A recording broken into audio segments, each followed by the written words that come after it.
اعوذ باللہ من الشیطان الرجیم، بسم اللہ الرحمن الرحیم۔ السلام علیکم ویورز۔ آج میں اپنی آج کی ویڈیو میں چھوٹے سے قصے سے میں آپ کو بات شروع کروں گی۔ بہادر شاہ ظفر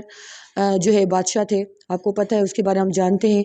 اس کی بہن کی ڈیتھ ہو گئی، تو جب بہن کی ڈیتھ ہو گئی تو جنازہ تیار تھا، بالکل جنازہ نماز بھی ہو گئی، سب کچھ ہو گیا، ان کی قبر بن چکی تھی، سب لوگ وہاں جمع تھے۔ کیونکہ اس وقت بہت زیادہ پردے کا حکم تھا، تو صرف بادشاہ کے جو محرم تھے یا بادشاہ کے گھر کے لوگ تھے وہ وہاں قبر کے قریب تک گئے، باقی سب لوگ دور دور تک کھڑے ہو گئے تاکہ کوئی ان کے چہرے کو نہ دیکھے۔ اب وہ جیسے ہی قبر میں ڈالنے لگے تو قبر وہ ڈھہ گئی۔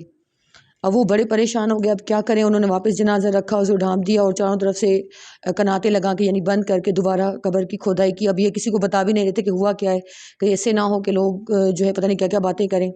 بہرحال دوبارہ قبر بن گئی، سیٹ ہو گئی۔ جب دوبارہ ڈالا تو دوبارہ ایسے ہوگا کہ دوبارہ قبر ڈہ گئی۔ اب وہ دوبارہ پریشان ہو گئے، پھر انہوں نے کیا کیا، تیسری بار کیا تو تیسری بار بھی ایسا ہو گیا۔ اب بہادر شاہ ظفر بڑے پریشان ہو گئے، پتہ نہیں کیا کیا لوگوں کو ذہن میں آنے لگا کہ پتہ نہیں کیا ہے، اور قبر اس کو کیوں نہیں اپنی جگہ کیوں نہیں دے رہی ہے، کیوں نہیں ہم اس میں اندر قبر میں رکھ پا رہے ہیں، کیا ایسی بات ہے جس کی وجہ سے ہمیں پتہ نہیں کون سی ایسی چیز ہو گئی ہے جس کی وجہ سے قبر اس کو اپنے اندر نہیں لے کے آ رہی جنازے کو۔ بہرحال بہادر شاہ ظفر بڑے پریشان ہوئے، اور وہ اسی کنات کے اندر، سارے اس پردے کے اندر سب موجود تھے۔ تو اس وقت اس نے اپنے ایک بڑے عالم تھے اپنے ملک کے، وہ ان کو وہاں پہ بلایا اور ان کو سارا ماجرا بتایا۔ تو وہ قبر کے پاس کھڑے ہو گئے، وہ عالم تھے، بزرگ آدمی، وہ پڑے ہو گئے، تھوڑی دیر پڑھتے رہے۔ پھر اس نے کہا بہادر شاہ ظفر کو کہا کہ آپ کی بہن کی جگہ اس قبر میں نہیں ہے، اس کی جگہ اس کی قبر کی جگہ وہ بنائی گئی ہے جنت البقیع میں، یعنی اس کی جو قبر بنے گی وہ جنت البقیع میں ہوگی، اور اب یہ اس کی جگہ یہاں پہ نہیں ہے۔ اب وہ لوگ بڑے پریشان ہو گئے، سرپرائزڈ ہو گئے کہ اب ہم اس دور میں وہاں سعودی عرب جانا، مدینہ تک جانا، جنت البقیع میں تدفین کرنا بہت بڑی بات تھی، کیسے کیا جائے؟ اب انہوں نے اس سے پوچھا کہ اب کیا کریں، اسے تو اتنی جلدی تو نہیں ہو سکتا، قبر وہ لاش خراب ہونے کا خدشہ ہوتا ہے، یہ ہوتا ہے، اب کیسے ہم جنت البقیع میں جا کے تدفین کر سکتے ہیں، آپ کچھ کریں۔ بہرحال انہوں نے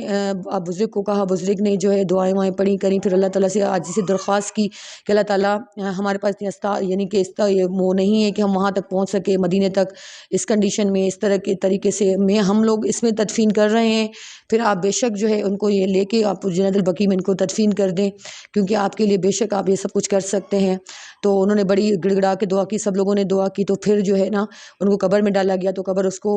اس نے قبول کر لی، قبر نے اس کو، اور پھر ڈھانپ کے سب نے دعا کر کے چلے آئے۔ اب بہادر شاہ ظفر بڑا پریشان تھا کہ میری بہن تھی وہ تو وہ کوئی عالم فاضل بھی نہیں تھی، ماشاءاللہ، ہاں نماز پڑھتی تھی، قرآن پڑھتی تھی، بہت ساری چیزیں ایسی کرتی تھی، لیکن ایسی کیا وجہ بنی کہ جس کی وجہ سے اس کو اتنا بڑا اللہ تعالیٰ نے رتبہ دیا کہ اس کو جنت البقیع میں جگہ دی، یعنی وہ جنتی تھی، جنت کے لوگوں میں شامل رہی، اور جنت کے لوگوں میں ڈائریکٹ جنت میں گئی۔ تو لوگوں سے پوچھ کی، خاص طور پہ جو ان کی قریبی خادمہ تھی، جب ان سے پوچھا گیا تو اس نے کہا کہ وہ نماز، قرآن شریف، جو جیسے روٹین کی لائف ہوتی ہے وہ پڑھتی رہتی تھی، دعائیں بھی کرتی رہتی تھی، نیکی کے کام بھی کرتی رہتی تھی، سب کچھ کرتی تھی، لیکن مین چیز تھی مجھے جو سمجھ میں آ رہی ہے وہ یہ تھی کہ وہ رات کے وقت 100 تسبیح اور صبح کے وقت 100 تسبیح وہ پڑھتی تھیں، اور وہ تسبیح وہ تھی کہ اللہم رحم امت محمد رسول اللہ صلی اللہ علیہ وسلم پہ، یعنی کہ اے اللہ میری حضور صلی اللہ علیہ وسلم کی امت پہ رحم فرما، اللہم رحم امت محمد رسول اللہ صلی اللہ علیہ وسلم، اے اللہ میری محمد رسول اللہ صلی اللہ علیہ وسلم کی امت پہ وہ رحم فرما۔ تو اللہ تعالیٰ نے اس کے پڑھنے سے، کیونکہ وہ صرف اگر 11 بار بھی آپ اس کو دعا کو پڑھیں گے تو قبر میں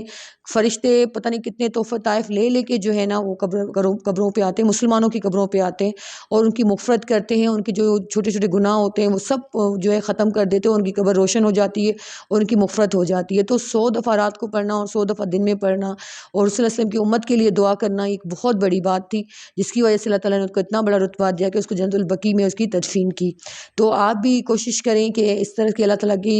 نبی کریم صلی اللہ علیہ وسلم کی مسلمانوں کے لیے، پورے مسلمانوں کے لیے مغفرت کے لیے دعا کیا کریں، صبح شام یہ تسبیح پڑھیں، اللہم رحم امت محمد رسول اللہ صلی اللہ علیہ وسلم، تو انشاءاللہ تعالیٰ اللہ تعالیٰ آپ نبی کریم صلی اللہ علیہ وسلم کی امت کے صدقے وہ ہمیں بھی بخشش فرمائے گا۔ آپ کو کیسی لگی ویڈیو کمنٹ کیجیے، شیئر کیجیے، لائک کیجیے گا۔ نیکسٹ ویڈیو کا اللہ حافظ۔